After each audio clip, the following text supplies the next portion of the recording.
Hi, thanks for joining me today. I've got Stephen Lopez with me today, and Stephen is what I consider kind of a Renaissance man in the logistics world. Stephen and I have an interesting path on kind of how we got started in this industry. Stephen started as a route sales associate, so kind of entry level. I started as a sales associate in a retail organization on the civilian side of logistics. And what was interesting is as I go over Stephen's resume, we both served as an internal auditor, making sure that other people are following processes and procedures. The other part of Steven's resume that drew me in was if you follow him on LinkedIn, you'll notice he is sharing really fascinating tidbits and history and just perspectives on what's happening in the world of logistics, in the business world, really, because I've said this before, and Stephen, I don't know if you'll agree with me or not, but I there's really only one thing in the world that logistics doesn't touch, and that's Mother Nature. And that's really the only thing that we are, well, probably not the only thing that we are at the mercy of, but it's one of the biggest things that logistics is at the mercy of is Mother Nature. So, Stephen, I don't know if you agree with that or not. No, definitely do, John, and it's a real pleasure to also be here with you too as well. So, yeah, really appreciate the invite. But yeah, you're absolutely right. I mean, look, it's rain, sleet, or snow, but there is a point, where even those elements can stop us. And so, yeah, despite that, this is how things really move around in this world, and it's just fascinating, to be able to see how just the movement of just all the products and foods, and just all the things that we use as well, that just moves around in the supply chain. So, Stephen, I'm curious if you could, for the folks who aren't familiar with who you are and how you got your start, just whatever you're comfortable sharing, I'd love it if you could just tell people kind of how you got here today in the logistics world. Yeah, great question, John. I started in the logistics space back in 2004. I joined a company named Farmer Brothers Coffee, and they are a coffee roaster and also manufacturer of non-coffee items that they also distribute themselves. So they have their own direct store delivery network. It's really where I really got myself, exposed to really, I mean, like the inner workings of just how the entire distribution system works. So all the way from the manufacturing channels that they had, all the way down to when we would distribute those items to the food service customers that we sold to. So as you mentioned, I started there in a very entry level position. It was a great company. They have gone through a lot of challenges, since then, and are no longer the same company. But I still hold them in very high regard because of the history as well, too. I mean, just behind, I mean, the company. I was a route salesman for, I think, roughly 3.5 years. It was a great role. Really enjoyed it because I got to interact with all the food service customers. We were responsible, for actually maintaining the customer's account. And so is what that meant is that most of the customers, they would purchase coffee products from us, along with also non-coffee items like iced teas and things like that. The company also at one point too, they manufactured their own coffee and iced tea brewing equipment, and so we would also loan out that too as well. I look at it today. We were almost like a mini Amazon on wheels. because we would walk in with our handheld, and it was a very, very basic system we were using at the time. It was called a NORAN, the pen key, and we would go inside, and we would fill the customers' established items, and really, I mean, our attempt was to also upsell them items because we had them on the truck. And so, as I look at it now, it was very cutting edge. I mean, when I think about really the whole DSD model, this is a company that started in 1912, so had really been around for many, many years. And so, as I just really developed the relationships with the food service customers, the intent was to grow the business. um, so I lasted about 3.5 years, and I say lasted because I was offered a role to move up to management, and so that's really when the journey really began. And so I started to become very involved in terms of the branch operations. So not only responsible for maintaining one branch that was located in Dallas Fort Worth. There was actually 15 distribution routes there. And then from there, I was able to move up from one branch office to managing 9 branch offices.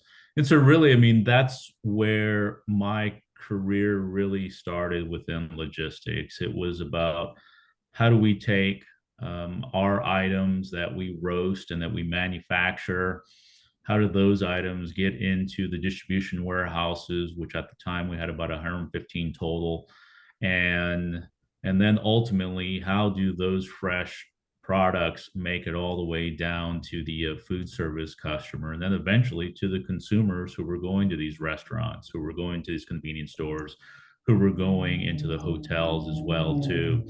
So it was a great opportunity. And my last 2.5 years with Farmer Brothers, I moved into the corporate office after being in the field since I started, and that's when I joined the internal audit team. My role there was to really detect fraud in the route system. And it was mainly on the payment side and also the inventory side as well, too. The company was pretty lean at the time in terms of what was the technology that they had in place to be able to ensure that we had good visibility of those items. And so that was really my role. It was to really do a lot of data analysis and to start to highlight routes where we potentially had some issues when it came to maybe the banking piece and also the inventory piece as well. Um, it really gave me a good view of a public company, uh, to really be exposed to everything, behind the scenes, everything from manufacturing, to really accounts payable, to accounts receivable, to the field operations. Like it was a fascinating role, and so I really enjoyed it. In 2016, though, I came across a little startup called Pickup in Dallas, Texas, and so I was still working for Farmer Brothers. Happened to have my own pickup truck at the time, and so I was needing to stay busy because I was going through a pretty rough time in my personal life, and so I just needed to stay busy, and I didn't want to get into another job, and so I said, "Well, I'm just going to sign up, for this app," and so I did, and I became very involved. So from 2016 through the end of 2016, I joined Pickup. It was September of 2016, and so through the end of that year, I was a driver. Um, it it was fascinating. I mean, for me, it was, once again, it was something that I was exposed to that said, "Oh, this could really take off, and there's a need, for this." the market was just barely starting to get used to having the on-demand delivery apps and things like that. And so in 2017, I was still an independent contractor with Pickup, but I started to really help with the business development efforts. And I think back, John, in 2017, it's so interesting, to see, or actually, to remember back that most of the retailers we would walk into, whether it was national, whether it was regional, whether it was local, everybody said, yeah, we don't care about same day delivery. No one's asking for it. We don't need it. Bye. And it was just so interesting, to hear that over and over and over. And the thing that I'll, really say also about the founder is that, she had this vision of one day this was going to be a reality. And so, she intentionally, shifted the business model, because prior to us going to a retail business, it was mostly consumer to consumer. It was very dirty work. We didn't know, what we were going to pick up, and it was dirty and it was probably falling apart, things like that. And she made the shift in the strategy. And I'll say that, it was very forward thinking, because in reality, that's what happened. And as we all know, today, as we see now, you have to have, same day delivery capabilities. So in 2018, I joined Pickup full time as a W-2 employee. I was employee number 14. It was very scary, because I had left a very comfortable position, long-term position at Farmer Brothers after 14 years. So it was a big jump, and it was really a leap of faith. And I'll say that, the first, couple months, there was a lot of sleepless nights wondering if I had made the right decision. But as I look back now, it was a fantastic time, and it was a great experience in the early days, as we really took the concept from what had already been started here in the state of Texas to many other states. And so it was a fantastic opportunity, and yeah, one, I mean, that I'll never forget. That's really cool. I I laugh. I smirked a little bit when you were telling that story, only because as I, I'm motivated by quotes, and I make memes out of them, and then I write about them. And there's one of my posts this week. It hasn't gone live yet. Um, Talks about what you just said. You're just believing in something so deeply, something that other people can't see. And I just, to me, there's the stories like the one you just shared. Those are the things that make legends. When you can see the vision, you can see the value, but you're still going to sleep at night wondering, did I, is this really where I'm supposed to be? And here's what's interesting to me is, so far through your story, you haven't said anything about college. And which from a previous conversation, I can appreciate, because I made my entire career success prior to going to college. I I love that you have built everything that you've done on your intelligence, your hard work, and that you didn't come in credentialed into any organization. You earned everything that you had. You earned everything, even to and you've had a bunch of fancy titles along the way, that people can go to your LinkedIn page and check out. So I'm curious, before we move on and talk about the rest of your journey, can you talk to me a little bit about that foundation of the hard work, or the really, Mm. what instilled that? Because I think that there's a common thread. And as you know, Stephen, I tend to gravitate towards those folks who have a story like this, Yep. who, they didn't have the silver spoon handed to them, they didn't have a college degree handed to them, but they still went out there and I guess this is YouTube, this isn't network television, so I can say this. They went out there and they kicked ass, Yeah. because it was just your drive. It was just who you were. So, but something gave you that drive, and I was curious if you wouldn't mind talking about that. Yeah, yeah, John,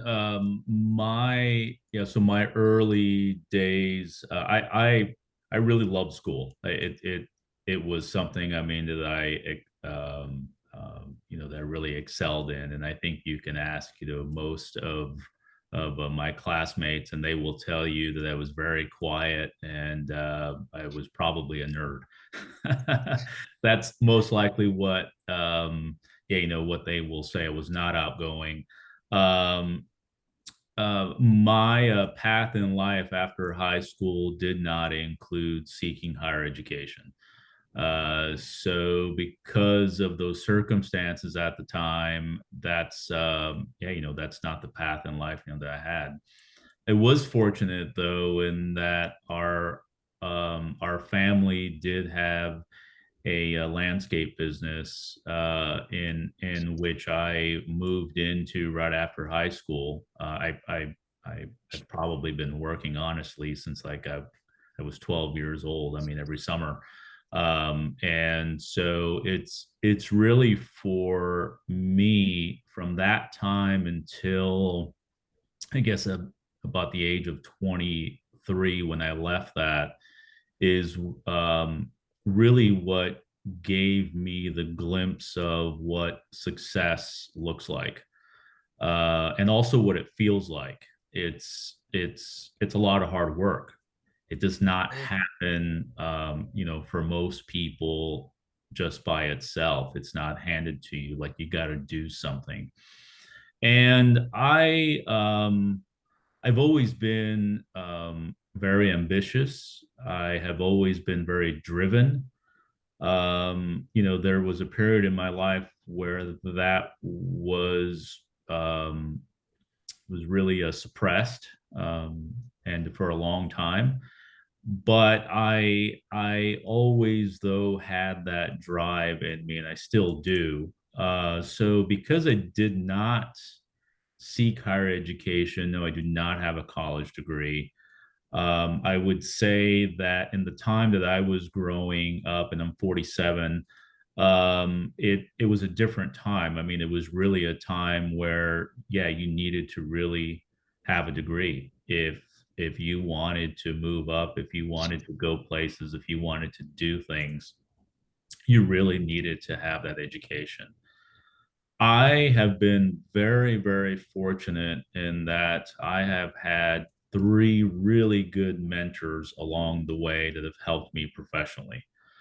And they really took the time, not knowing, my personal circumstances, but they took the time to really help me and to teach me uh, just all the things that I needed to know at the time. They helped me to also to really create a plan on how to move forward and how to be able to move up and things like that. So I've been very fortunate there, but I'll say still you have to put in the work and you have to put in the effort. It's been a lot of just myself, getting on Google and also YouTube. The great thing is that we have these things, that we have available to us, and they're free.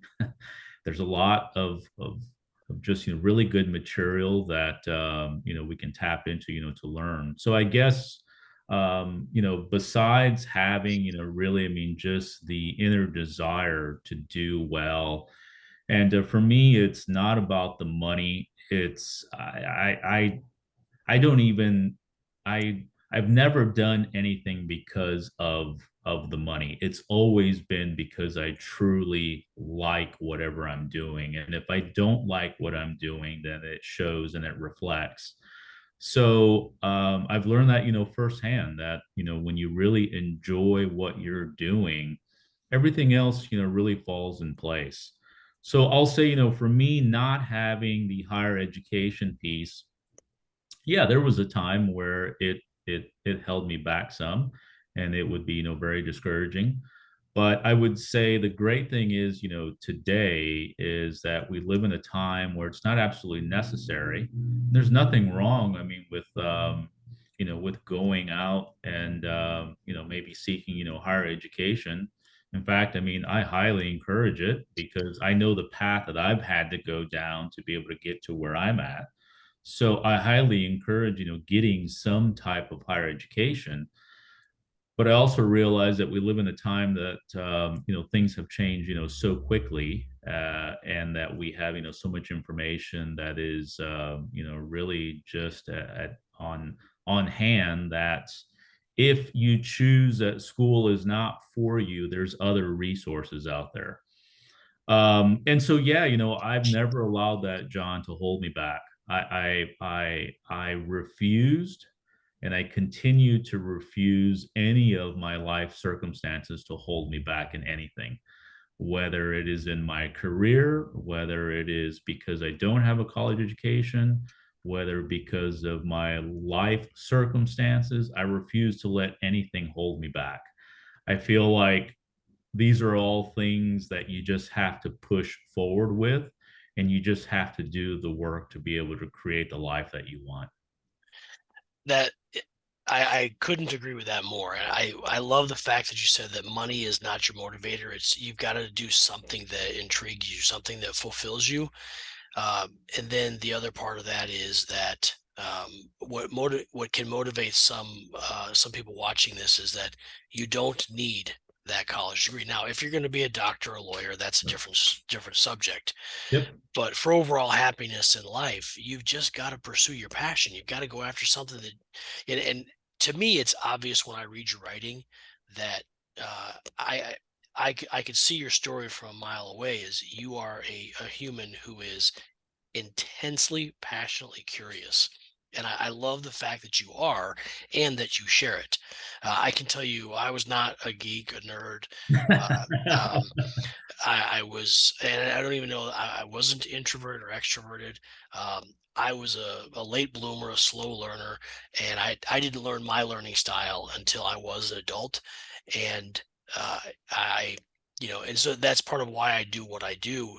I want to try to encourage and motivate younger folks to be themselves, to just to do what you did and just passionately pursue the things that interest you. So Yeah, it's an interesting point, John.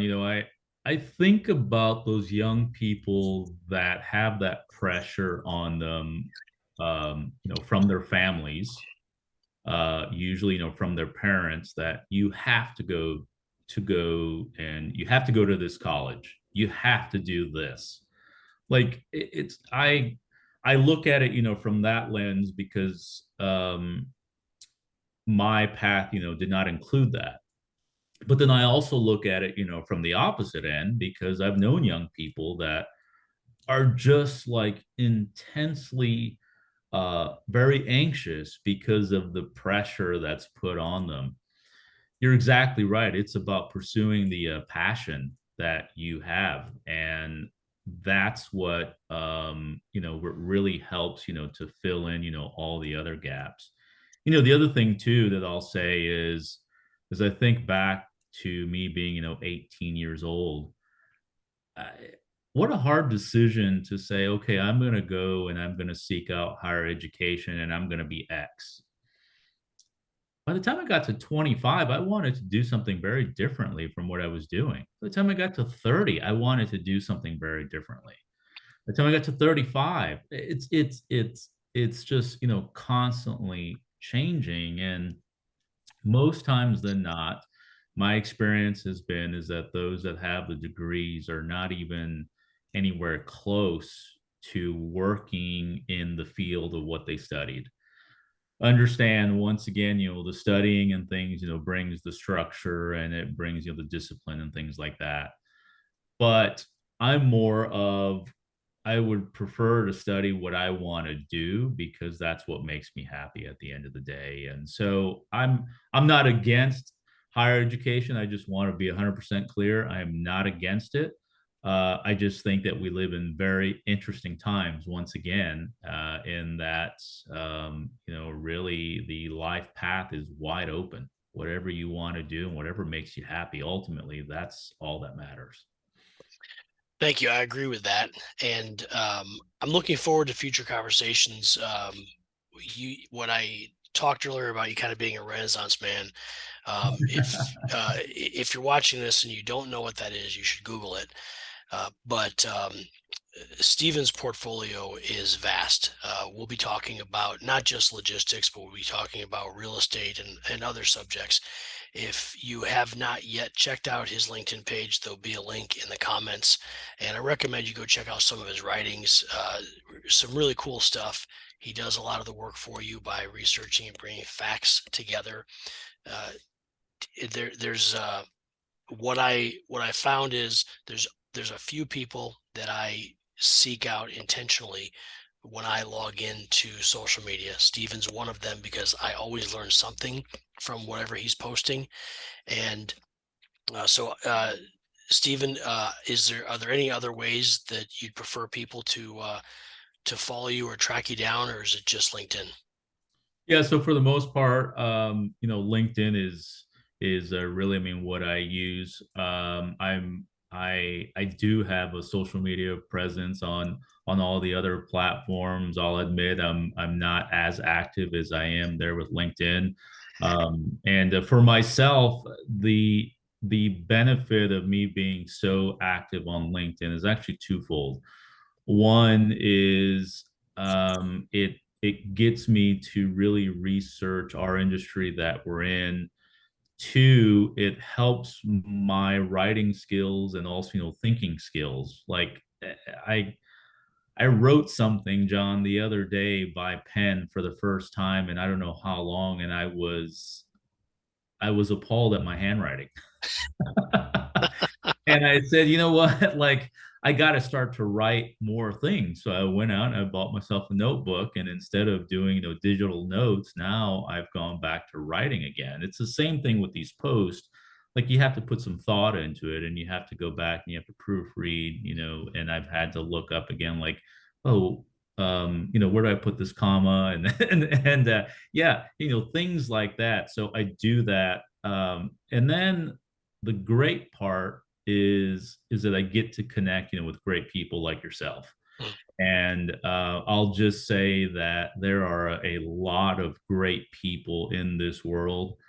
There are some fantastic people in logistics that will stop and that will share with you their knowledge and also their experiences as well. And so for me, it's been great to be able to connect with a lot of people, and really appreciate you, John, as well. I mean, reaching out to, because I'm really glad that, we've now established, of course, our connection as well. So there's a lot of benefits, to it. But yeah, LinkedIn is the best resource, though, to find me.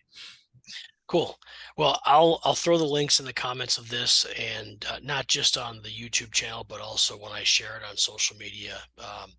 Stephen, I'm really grateful for this. Looking forward to future conversations. I know that this is just going to be hopefully, um, season one, volume one of our conversations, because you are absolutely genuinely one of the most fascinating people that I follow, and your storytelling and you have a way of telling other people's stories that just pulls me in. It's easy to get pulled into people's personal stories, but when you go out there, you're researching business stuff. So I can't say this loud enough. If you're watching this video, go follow Stephen, go read some of the things he's writing. You will learn something. And if you like this video, please subscribe to the channel. Please follow the channel. Click like on the video, and there's more content coming. Stephen, thank you again for your time. I'm super grateful. Thank you, John. I really appreciate the invite and look forward to more.